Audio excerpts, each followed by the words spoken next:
I first read the book about 6 years ago and was captivated both by Gail Forman's voice and how true it was to the young female experience, but also the universal message of how to survive loss and how we cope having had great love of family and romantic love and love of self, how we journey on in the face of great tragedy.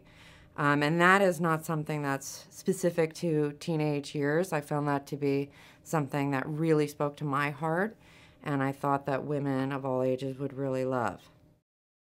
I made a choice very early on to keep Gail very close to the development process because I think the fervent reaction that girls and women have to the books told us that we had to deliver that same thing, both in script form and then in the movie. So she read every single draft of the script. She gave us notes. We showed her casting tapes. We had her on set. When we had script questions or problems, we turned to Gail and often asked her, what would Mia say here? Or what would Adam do here? Because, I mean, she gave birth to these characters and knows them better than anybody else. So she was a tremendous asset to us every step of the way in the process.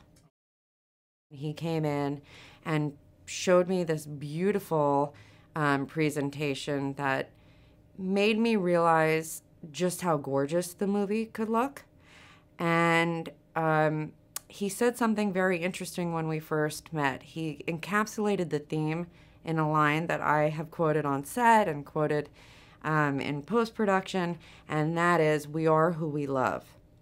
And it really spoke to me because Mia, though she loses her parents and though she loses her brother, they help define her. Chloe Moretz and I met about 3 years ago, and we just had a general meeting, but as I was talking to her, I kind of got the sense that she was Mia Hall. She's very sure of herself, very gifted, and yet completely unassuming about it. And we sent her the book, and she, immediately fell in love with the character and really stuck with us as we tried to get the movie set up and going. Chloe is like magic in a bottle.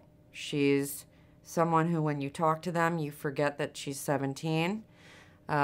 She possesses a maturity and a skill that is commensurate with 40-year-old and even better than some 40-year-old actresses. And she just knows how to embody a character with all the little details that go along with that in a way that's completely captivating, lovable, honest, and really skillful. We met Jamie Blackley when he came into audition for us, and he knocked our socks off when he started singing, and then it blew us away and made us cry when he was begging Mia not to leave in the final scene of the movie. And we knew when he read with Chloe, people talk about chemistry and you can feel something in the room. It was magic what was going on with the two of them. We opened the movie with these kind of beautiful clouds and driving through the trees and the beautiful vistas of Oregon, and come into our family. And it's just sort of a reminder that there's something bigger than us, but it really sets the tone for the look of the film. It's not bright, it's not glossy, it's not perfect looking. It's often quite dark to kind of mirror the journey that Mia goes through.